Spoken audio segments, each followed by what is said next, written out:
பிரமாதம், காய்கறிகளும் பிரமாதம், அந்த கௌரவ பிரசாதம் இதுவே எனக்கு போதும். ஹாய் ஃப்ரெண்ட்ஸ், எல்லோரும் எப்படி இருக்கீங்க? காரைக்குடியிலேருந்து கார்த்திகா. இன்றைக்கி செட்டிநாட்டு பாரம்பரிய சமையலில் நம்ம என்ன பார்க்க போகிறோம் அப்படின்னா, மாவு உருண்டை எப்படி ரெடி பண்ணுறது அப்படின்னு பார்க்க போகிறோம். இங்கே பாசி பைத்த உருண்டை அப்படின்னு சொல்லுவாங்க. இது வரைக்கும் நம்ம சேனலை சப்ஸ்கிரைப் பண்ணிக்கலைன்னா சப்ஸ்கிரைப் பண்ணிக்கோங்க. வீடியோவை ஃப்ரெண்ட் அண்ட் ரிலேட்டிவ்க்கு ஷேர் பண்ணுங்கள். செட்டிநாடை பொறுத்த வரைக்கும் பலகாரங்கள் ரொம்பவே விசேஷம். நான் முன்னாடியே சொல்லியிருப்பேன். இங்கே அதிரசம், முறுக்கு, தட்டை, சீப்பு சீடை, மனோகலம், இந்த மாவு உருண்டை, இது எல்லாமே இங்கே கல்யாணத்துக்கும் சரி, சீர்வரிசையில் வைக்கிறதுலையும் சரி, மற்ற மாதிரி எல்லா விஷயங்கள்லேயுமே இங்கே ரொம்பவே விசேஷம் இந்த பலகாரங்கள். நம்ம இப்போது பாசிப்பயத்த உருண்டை ரெடி பண்ணியிருக்கோம். எப்படி ரெடி பண்ணுறது அப்படின்னு நம்ம இப்போ போய் பார்க்கலாம் வாங்க. செட்டிநாட்டு ஸ்பெஷல் மாவு உருண்டை செய்கிறதுக்காக நான் இப்போது 1/2 கிலோ அளவுக்கு பாசிப்பருப்பு எடுத்திருக்கேன். 1/2 கிலோ அளவுக்கு சக்கரை எடுத்திருக்கேன். பாசிப்பருப்பை நம்ம இப்போ வறுத்து எடுத்துடலாம். அதாவது ரொம்ப செவக்க விடாமல் ஓரளவு கொஞ்சம் வெள்ளையாகவே இருக்கணும், ஆனால் நல்லா வாசம் வர்ற அளவு நம்ம வறுக்கணும். அடுப்பை ஸ்லோ ஃப்ளேமில் வச்சு வறுத்துக்கலாம். சக்கரையே நம்ம மிக்சியில் வீட்டிலேயே அரைச்சிடலாம். இதை மட்டும் நம்ம மில்லில் அரைச்சிட்டு வந்துடலாம். அடுப்பில் ஒரு பாத்திரம் வச்சுட்டு நம்ம பாசிப்பருப்பை சேர்த்துக்க போகிறோம். எந்த அளவில் நீங்கள் எடுக்கிறீங்களோ அந்த அளவுக்கு சர்க்கரை சேர்த்துக்கிறது கரெக்டாக இருக்கும். எந்த அளவு பருப்பு எடுக்கிறீங்களோ அந்த அளவு சர்க்கரை சேர்த்துக்கணும். அடுப்பை ஸ்லோ ஃப்ளேமில் வச்சுட்டு நல்லா வறுத்து எடுத்துருங்க. நல்லா ஒரு வாசம் வரும். அதுக்கப்புறம் நம்ம ஆஃப் பண்ணிவிட்டு அரைக்க கொண்டு போய் அரைச்சிட்டு வந்துடலாம். பாருங்கள், பருப்பு கலர் மாறலை, ஆனால் நல்லா வறுத்தாச்சு, நல்ல வாசம் வந்துருச்சு. இப்போ இதை நம்ம ஆற வச்சுட்டு அரைச்சிட்டு வந்துடுவோம்.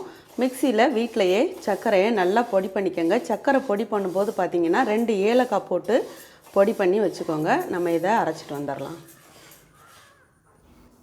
பாருங்கள், நம்ம போய் மில்லில் நல்லா மாவை நைஸாக அரைச்சிட்டு சளிச்சு எடுத்து வச்சுருக்கேன். மாவை சளிச்சுக்கோங்க. சர்க்கரையில் ஏலக்காய் போட்டு நல்லா அரைச்சி வச்சுருக்கேன். முதல்ல ஏலக்காயும் அந்த சர்க்கரையும் சேர்த்து மாவோட ஒன்றா கிளறி விட்டுருங்க. ஒரு இடத்துல சர்க்கரை அதிகமாக இருக்கும், ஒரு இடத்துல சர்க்கரை கம்மியாக இருக்கும். அதனால் மாவோடு சேர்த்து நல்லாவே சர்க்கரையை பிசைஞ்சு எடுத்துடணும். அதுக்கப்புறம் நம்ம நெய் சேர்த்துக்கலாம். நெய் ரொம்பவும் சூடு பண்ண வேண்டாம், ஆவி பறக்கிற அளவு சூடு பண்ண வேண்டாம், ஓரளவு சூடு பண்ணிக்கோங்க.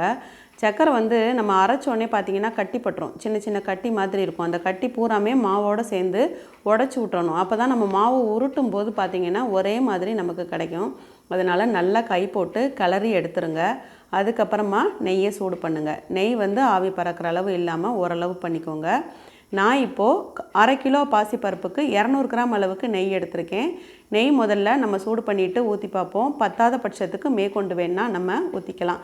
நெய் அளவு கிடையாது, நம்மளோட எவ்வளவு தேவையோ அதை அந்த அளவுக்கு நம்ம போட்டுக்கலாம்.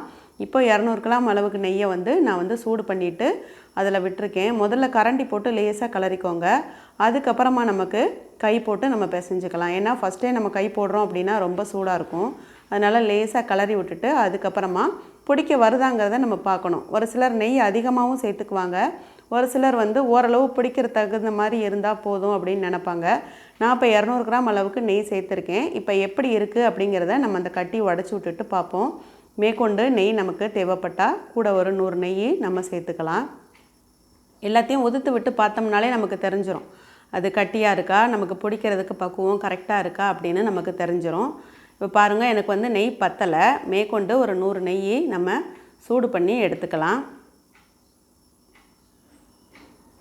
பாருங்கள், நான் உதுத்து விட்டு பார்த்துட்டேன். நல்லா எனக்கு உதிரியாக தான் இருக்குது, பிடிக்கிற அளவுக்கு எனக்கு பக்குவம் பத்தலை. அதனால் மேற்கொண்டு ஒரு 100 நெய் சூடு பண்ணிவிட்டு நான் அதில் அப்படியே சேர்த்துட்டு